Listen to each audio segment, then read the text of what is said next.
Hi, my name is Christopher, and today I'll be giving you some tips on how to play Minuet number 3 from Suzuki Book 1. Now, today what I'm going to do is, like last week, I'm going to play it one time regular speed with all the repeats.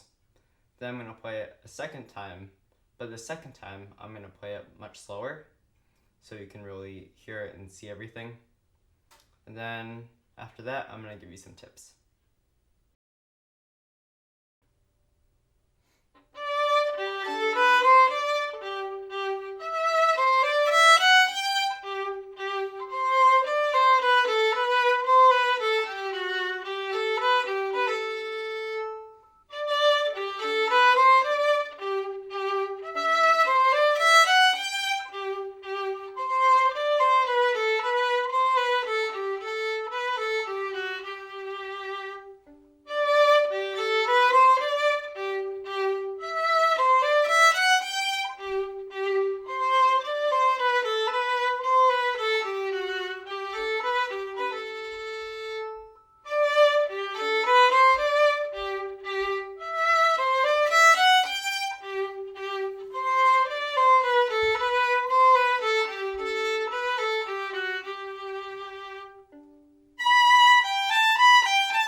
Now for some tips.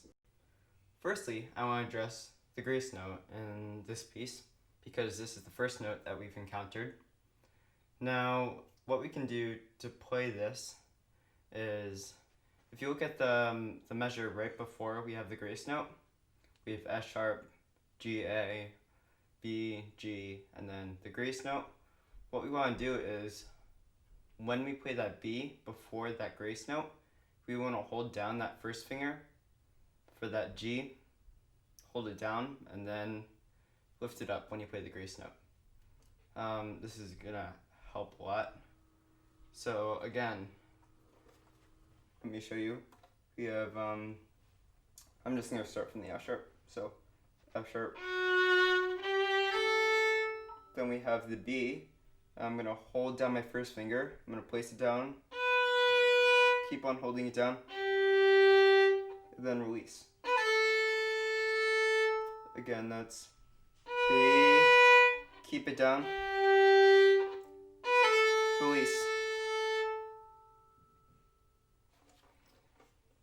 Now secondly, I want to address measure 17. So if you look at that, that's right after the beat. Now what we want to do, sometimes this fourth finger, this B is difficult to get in tune. So what we want to do is we want to place our second finger, that's the G on the E string, we want to put it down before we play that fourth finger. So right after we play the G in the last measure, right after that, we just want to place our second finger down, and that way we can play that B in tune. And you can also put down your 1 instead, but I recommend that you put down a 2, just for now. So here, let me show you. So we have G, place the second finger down, then play the fourth. Again, 2, 3, place it down. And now this is going to help with our intonation. And lastly, like all other pieces, we should follow the dynamics. So in measure 17, the measure that we're just going over, it's a forte. So we should be playing all of this loud.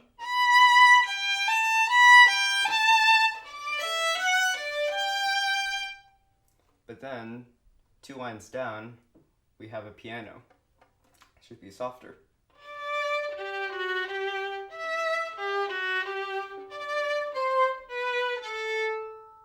Softer, and then a few measures later, we have a crescendo. So we should get louder.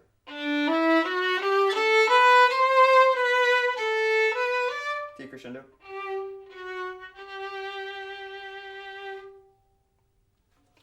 And that's it. And that's the end of the video.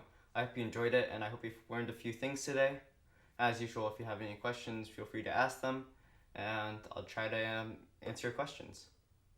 And that's it for today, and I'll see you next week.